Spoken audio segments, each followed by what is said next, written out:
Bueno,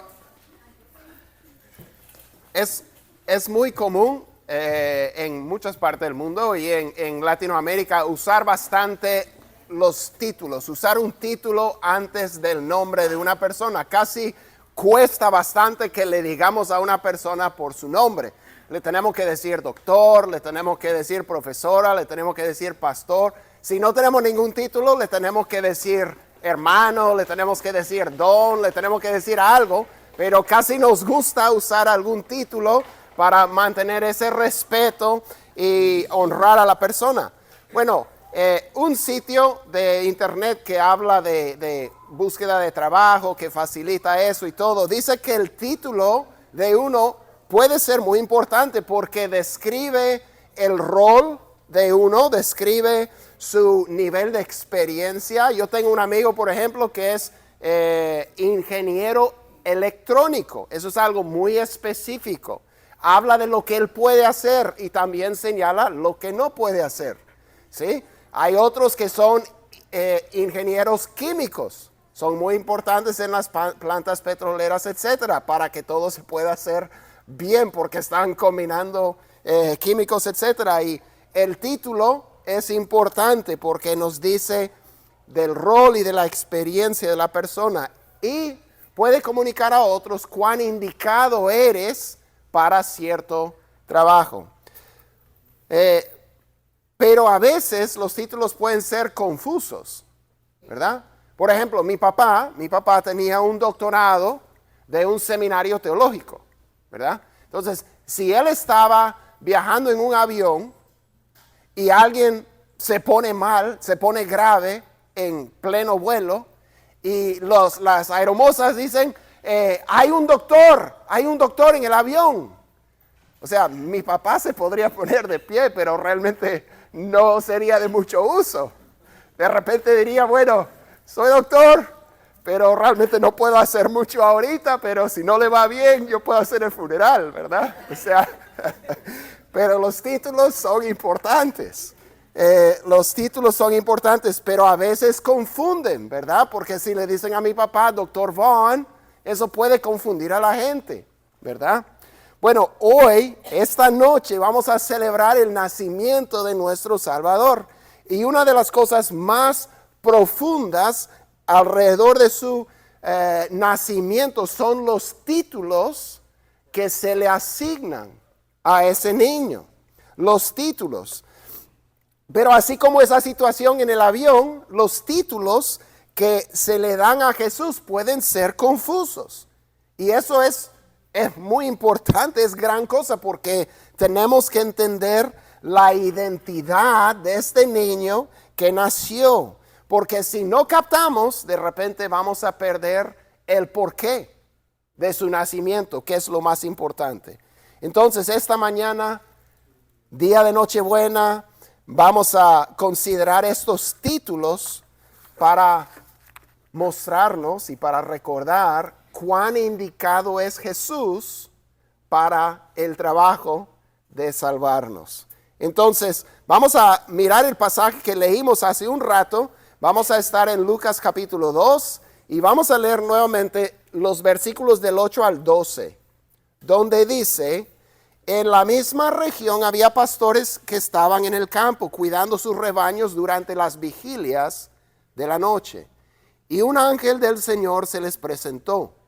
Y la gloria del Señor los rodeó de resplandor y tuvieron gran temor. Pero el ángel les dijo, no teman, porque les traigo buenas nuevas de gran gozo, que serán para todo el pueblo. Porque les ha nacido hoy en la ciudad de David un Salvador, que es Cristo el Señor. Esto les servirá de señal. Hallarán a un niño envuelto en pañales y acostado en un pesebre. Algo muy normal para nosotros ver un niño en un pesebre, pero eso era algo muy extraño. Entonces era una señal, porque eso es algo que jamás vas a ver, pero así va a ser, ¿verdad? Entonces los pastores están cuidando sus rebaños y ellos representan el hombre común. Ellos nos representan a nosotros. No eran muy educados, no tenían, podríamos decir, mucho que ofrecer. Solamente estaban siendo fieles en su trabajo. Y el ángel se les presenta a ellos. No fue al palacio, no fue a los lugares del gobierno, no fue a los lugares altos educativos, no, fue a los pastores. Nos vino a nosotros y anunció el ángel lo que venía pasando. Un Salvador que es Cristo el Señor. Son palabras que nosotros usamos tan frecuentemente que muchas veces pasamos por alto su significado. Estos son títulos que son muy importantes. No dijeron, este es un gran maestro. No dijeron un líder religioso, ni rey. Jesús fue todas esas cosas. Pero muchos otros también pueden ser esas cosas.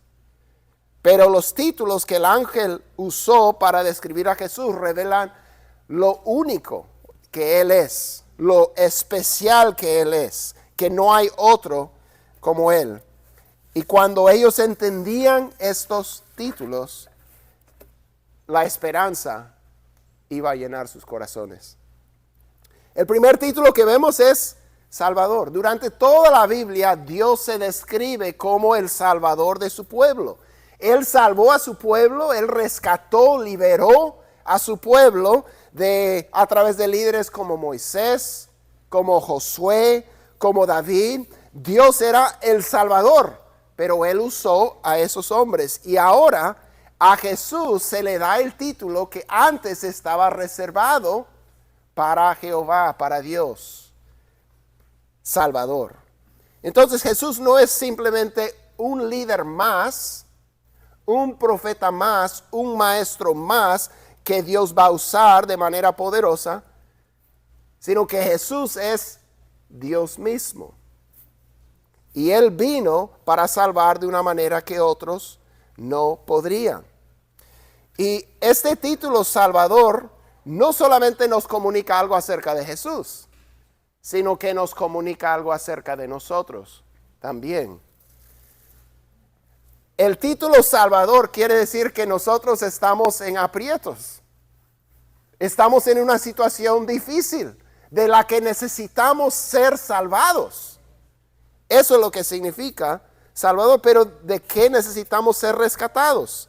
Miremos lo que dijo el ángel cuando se apareció a José en un sueño y dijo lo siguiente de María. Mateo 1:21 dice, y dará a luz un hijo, hablando de María, y le pondrás José, el padre, que tenía que dar el nombre, le pondrás por nombre Jesús, porque él salvará a su pueblo ¿de qué? De sus pecados, de sus pecados. La escritura es muy clara que el pecado ha afectado e infectado todo y a todos. Lo vemos a todo nuestro alrededor y alrededor del mundo. Guerra, conflicto, lo vemos dentro de nosotros también, ¿verdad? Entre nosotros y dentro de nosotros. La avaricia, egoísmo, el orgullo, el odio. Pero esta rebelión contra Dios nos pone en aprietos. Nos pone en una situación muy complicada y muy delicada. Pero si miramos los siguientes dos títulos, nos ayuda a entender este primero. Jesús es Salvador, pero también es Cristo y es Señor. Cristo no es el apellido de Jesús. A veces pensamos que Cristo es su apellido o su segundo nombre. José Luis, Jesucristo, ¿verdad? No. Cristo es un título. Es un título. Es como decir Rey David. Es Cristo Jesús. Él es el Cristo. Cristo significa ungido. Es el escogido de Dios. Y Cristo es la palabra griega para la palabra hebrea, Mesías, que significa ungido. Significa lo mismo. En español ungido, En griego, Christos, en hebreo, Mesías. La misma palabra, ungido. Pero significa que Él es el escogido a quien Dios ha ungido con un propósito especial. Durante todo el Antiguo Testamento, Dios prometía que un Mesías, un ungido, vendría para reinar como rey. Y los judíos pensaban que iba a venir este rey, iba a liberarlo de los romanos, que los iba a conquistar a los romanos y los iba a liberar. Pero el Mesías tenía un propósito mayor, como dijo el ángel. Él no viene a salvar a su pueblo de los romanos, Él viene a salvar a su pueblo de sus pecados, de sus verdaderos enemigos, de lo que realmente los tenía dominado, sin poder escapar. Entonces, Cristo significa que es el Salvador, que también es el Rey prometido, el Mesías. Y luego dice que es el Señor, Señor. Y este es el título más asombroso de todos. Porque en un poco más de un capítulo, la palabra Señor se usa 23 veces hablando de Dios. Hablando de Dios. Y luego el ángel le presenta a este bebé y le dice, Señor, Señor.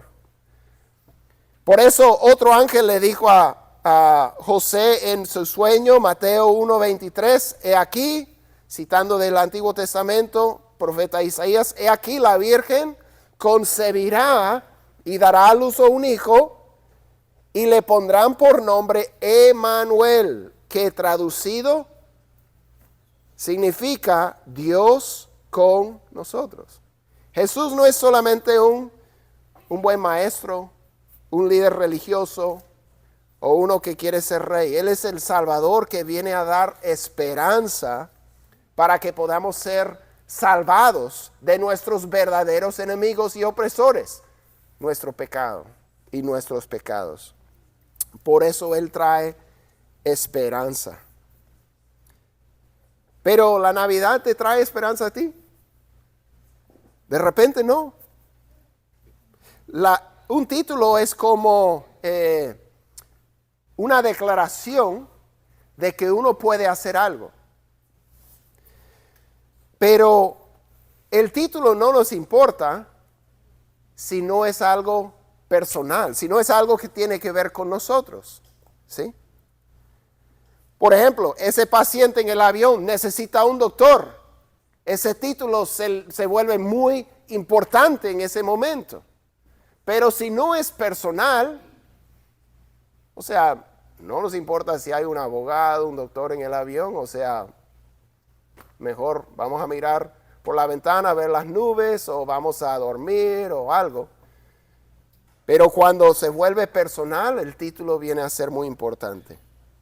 Queremos ilustrar esto con dos historias. Primero, el 23 de junio de 2018, un equipo de fútbol infantil que se llamaban los Jabalíes en Tailandia terminaron su entrenamiento de fútbol y después los niños entre 11 a 16 años fueron a explorar con sus bicicletas junto con el entrenador asistente a una cueva cercana que se conoce como Tham Luang, la cueva Tham Luang. Era el tiempo de las tormentas tropicales.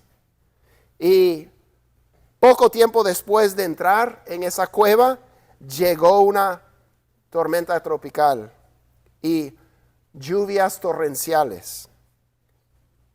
Y en momentos un gran río entró a esa cueva y la llenó. El agua se seguía levantando y los niños tenían que seguir evadiendo el agua, entrando más y más. Y ellos llegaron, o sea, es una cueva que va hasta 10 kilómetros hacia adentro. Y ellos encontraron tierra alta, que era bueno, porque pudieron sobrevivir por lo menos temporalmente, pero estaban en aprietos y horriblemente. porque se hizo claro para sus padres y para el mundo que ellos estaban metidos en esa cueva, pero no había esperanza, porque no había salida y no había entrada. Y no había tampoco había oxígeno limitado. O sea, cuando ellos terminaban de respirar el aire que tenían, ya, se acabó. Pero un residente británico que vivía en Tailandia llamó a los oficiales del Consejo de Rescate de Cuevas británico. ¿Quién sabía que existía un concilio de rescate de cuevas en Gran Bretaña? Seguro que los papás de esos chicos ni les valdría un pepino que hay algún concilio en Gran Bretaña que se dedica a rescatar a gente de las cuevas, hasta que se volviera personal y luego se volvió muy importante. Había 2 personas que se hallaron que eran expertos en hacer rescates de cuevas buceando. Y ese título de rescatista experto en cuevas por buceo se vuelve muy importante cuando tu hijo está a 4 kilómetros dentro de una cueva. Entonces estos hombres, John Bolanten y otro que era un bombero jubilado, Rick Stanton, estos habían hecho varios rescates, pero este iba a ser como ningún otro. Dejaron a sus familias en Tailandia y volaron en Inglaterra y volaron a Tailandia. Arriesgando sus propias vidas, entraron nadando, buceando a esa cueva para buscar a los niños y a su entrenador. Y uno puede ver video de este rescate cuando ellos se salen del agua dentro de la cueva y encuentran a los niños y a su entrenador. Estaban a 4 kilómetros, 2.5 miles, 2 millas y media dentro de la cueva. Tenían 10 días ahí. El oxígeno se acababa. ¿Pueden imaginar la esperanza que llenó los corazones de esos muchachos cuando vieron los rostros de los rescatistas? Ya había esperanza. Había esperanza. Si habían perdido la esperanza, viendo esos rostros, volvió la esperanza. Entonces, por el oxígeno que se acababa, tuvieron que hacer el rescate de inmediato. Consideraron varias opciones y decidieron este plan, pero parecía loco. Iban a poner una máscara de buceo en la cara de los niños, los iban a sedar, iban a estar inconscientes, les iban a amarrar sus manos detrás de sus espaldas. Todo eso era importante para que no se vayan a sacar la máscara, para que sus brazos no se estorben porque tenían que nadar bueno, ese era el plan que hicieron. El mundo miraba y oraba y los niños de la cueva, uno por uno, se hacían de voluntario para ser rescatado, para ser sedado, puesto la máscara, amarrado sus manos y llevados 4 kilómetros bajo el agua para salir de la cueva. Y los rescatistas expertos lo lograron. Pudieron rescatar a todos. Pero así como la historia del rescate de los niños, nuestra situación también es igual de desesperante por nuestro pecado. Nosotros hemos hecho decisiones terribles y egoístas, todos, que nos meten en problemas con un Dios que es santo, es bueno y es amoroso, pero es santo y no puede dejar de ser santo. Uno puede pensar en en una persona sentada en su butaca, en su lazy boy, mirando su televisión con su esposa o su esposo, su familia alrededor, en su casa, teniendo su buen trabajo, etc. Y uno le pregunta, y uno le menciona que Jesús es Salvador. Y dice, pero ¿de qué necesito ser salvado? ¿De qué necesito yo ser salvado? Yo estoy bien, yo me siento bien con las decisiones de mi vida, con mi familia, con lo que tengo, con lo que he logrado y con lo que no he logrado. Yo me siento bien. ¿De qué necesito ser salvado? Pero la verdad es que según las Escrituras, nuestra situación es tan desesperante como la de esos niños. Se va acabando el tiempo, no hay salida, no hay manera de salvarnos nosotros mismos.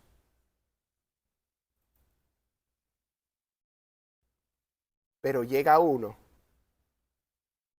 se aprecia su rostro, sale debajo de la superficie como si fuera, pasa del cielo a la tierra, nace en el vientre, se concibe en el vientre de María, nace y la esperanza vuelve al corazón de la humanidad. Porque igual que esos niños, estamos en aprietos. Jesús vivió la vida perfecta que nosotros debíamos de haber vivido, pero que no podemos.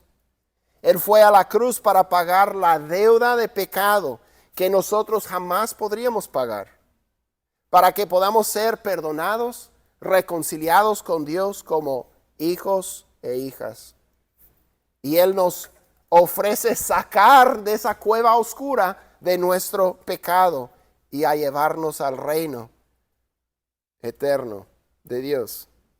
Y se levantó de entre los muertos para demostrar que Él sí era digno de todos esos títulos: Salvador, Cristo y Señor. Entonces, ¿cómo podemos ser salvados? Bueno, esto es lo que no debes de hacer para ser salvado. Intentar ser mejor persona.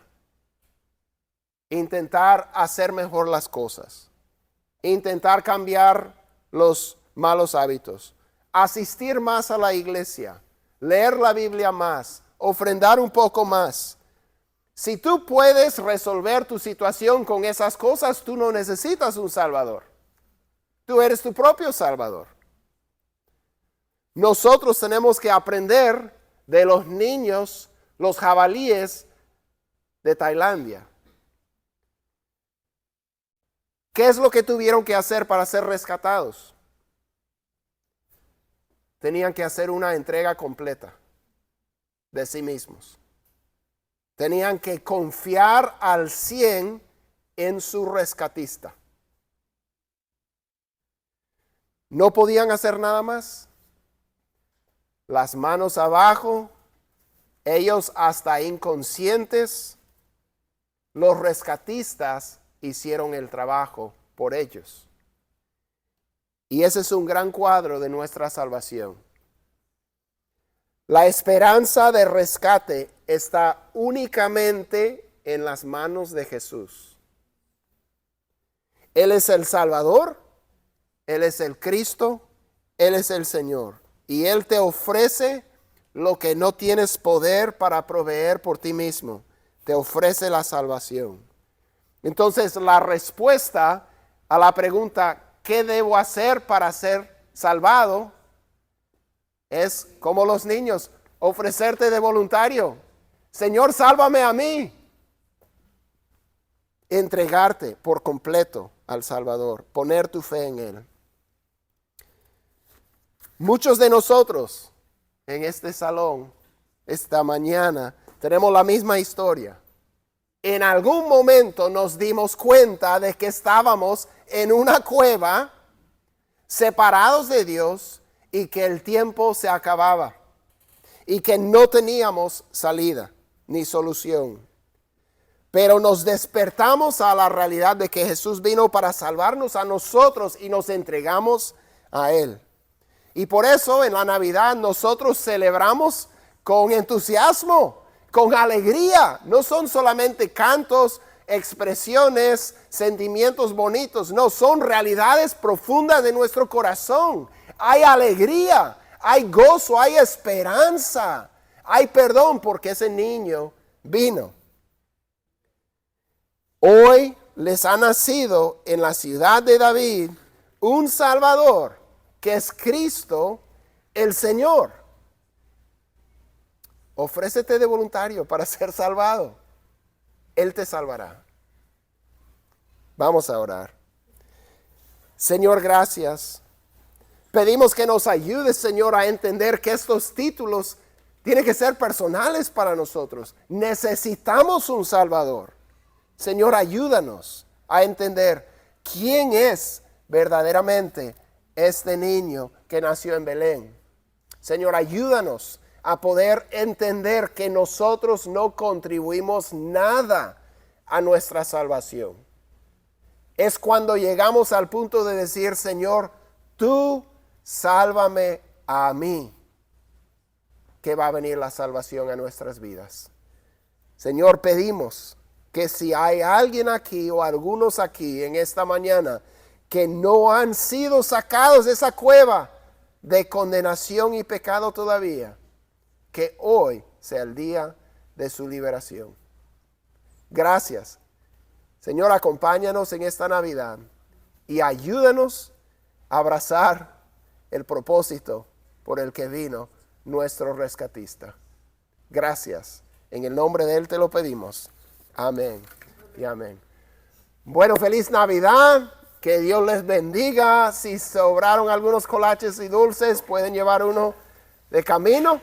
Vamos a volver a poner todo en su lugar porque tienen servicios por la tarde nuestros hermanos.